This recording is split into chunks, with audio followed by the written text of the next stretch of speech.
Price the lord. Good news, ಶುಭ ವಾರ್ತೆಗೆ ನಿಮ್ಮೆಲ್ಲರನ್ನು ಕೂಡ ಈ ಮುಂಚಾನೆ ಸಮಯದಲ್ಲಿ ಸ್ವಾಗತಿಸುವವನಾಗಿದ್ದೇನೆ. ಈ ದಿನದ ವಾಕ್ಯ ಭಾಗಕ್ಕಾಗಿ ಯೆಹೋಶುವನಿಗೆ ಬರೆದ ಪುಸ್ತಕ 6ನೇ ಅಧ್ಯಾಯ 27ನೇ ವಚನವನ್ನು ನಾವು ನೋಡ್ತಾ ಇದ್ದೇವೆ. ಈ ವಾಕ್ಯ ಈ ರೀತಿಯಾಗಿ ಹೇಳ್ತದೆ, ಯೆಹೋವನು ಯೆಹೋಶುವನ ಸಂಗಡ ಇದ್ದುದರಿಂದ ಅವನು ದೇಶದಲ್ಲೆಲ್ಲ ಕೀರ್ತಿಗೊಂಡನು ಎಂಬುದಾಗಿ.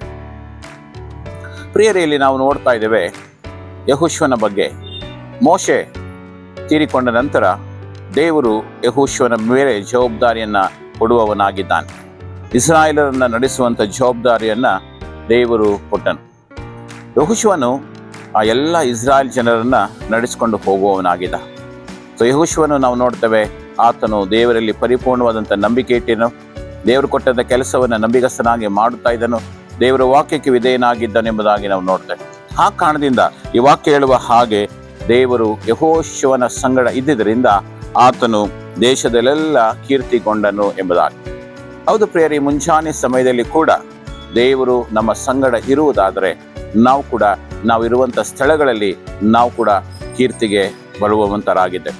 ಅಬ್ರಹಾಮನನ್ನು ಆಶೀರ್ವದಿಸಿದ ದೇವರು ಅಬ್ರಹಾಮನಿಗೆ ಕೊಟ್ಟಂತ ವಾಗ್ದಾನವನ್ನು ನಾವು ನೋಡ್ತೇವೆ, ನಿನ್ನ ಮೂಲಕವಾಗಿ ಅನೇಕ ಜನಾಂಗಗಳಿಗೆ ಆಶೀರ್ವಾದ ಉಂಟಾಗುವ ಹಾಗೆ ಮಾಡ್ತೇನೆ ಎಂಬುದಾಗಿ.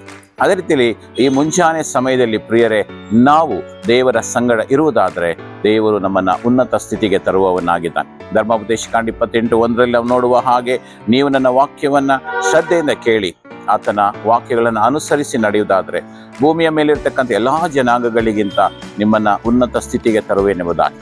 ಅದೇ ರೀತಿಯಲ್ಲಿ ಈ ಮುಂಜಾನೆ ಪ್ರಿಯರೇ, ಈ ವಾಕ್ಯವನ್ನು ಕೇಳಿಸಿಕೊಳ್ತಿರತಕ್ಕಂಥ ನಿಮ್ಮೆಲ್ಲರನ್ನು ಕೂಡ ನಾನು ಉತ್ತೇಜಿಸಲು ಬಯಸ್ತೇನೆ.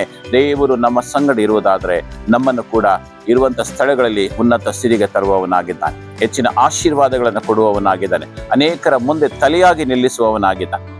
ಆ ಕಾರಣದಿಂದ ನಮ್ಮನ್ನೇ ನಾವು ಕರ್ತನಿಗೆ ಒಪ್ಪಿಸಿಕೊಟ್ಟವರಾಗಿ ನಾವು ಈ ಸಮಯದಲ್ಲಿ ಪ್ರಾರ್ಥನೆ ಮಾಡಿಕೊಳ್ಳೋಣ. ತಂದೆಯಾದ ದೇವರೇ, ಈ ಮುಂಜಾನೆ ಸಮಯದಲ್ಲಿ ನೀನು ಯೆಹೋಶುವನನ್ನು ಆಶೀರ್ವದಿಸಿದ ಹಾಗೆ ನಮ್ಮೆಲ್ಲರನ್ನು ಕೂಡ ನೀನು ಆಶೀರ್ವದಿಸು. ನಿನ್ನ ವಾಕ್ಯಕ್ಕೆ ನಾವು ವಿಧೇಯರಾಗುವ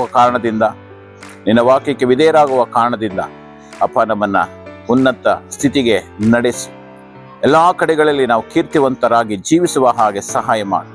ಧರ್ಮೋಪದೇಶಕಾಂಡ 28 ಹೇಳುವ ಹಾಗೆ ಅಪ್ಪ, ನೀನು ಯಾವಾಗಲೂ ನಮ್ಮನ್ನ ತಲೆಯಾಗಿ ಇರುವವನಾಗಿದ್ದಿ, ಬಾಲವಾಗದ ಹಾಗೆ ನಮ್ಮನ್ನ ಉನ್ನತ ಸ್ಥಿತಿಗೆ ತರುವವನಾಗಿದ್ದಿ ಸ್ವಾಮಿ. ಹಾಗೆ ನೀನು ಮಾಡುವುದಕ್ಕಾಗಿ ಸ್ತೋತ್ರ. ನೀನು ಮಹಿಮೆ ಹೊಂದಿಕೋ. ಪ್ರಾರ್ಥನೆ ಕೇಳಿದಕ್ಕಾಗಿ ಸ್ತೋತ್ರ. ಯೇಸು ನಾಮದಲ್ಲಿ ಪ್ರಾರ್ಥಿಸಿ ಬೇಡಿ ಹೊಂದಿದ್ದೇವೆ ನಮ್ಮ ತಂದೆಯಾದ ದೇವರೇ. Praise the Lord. God bless you.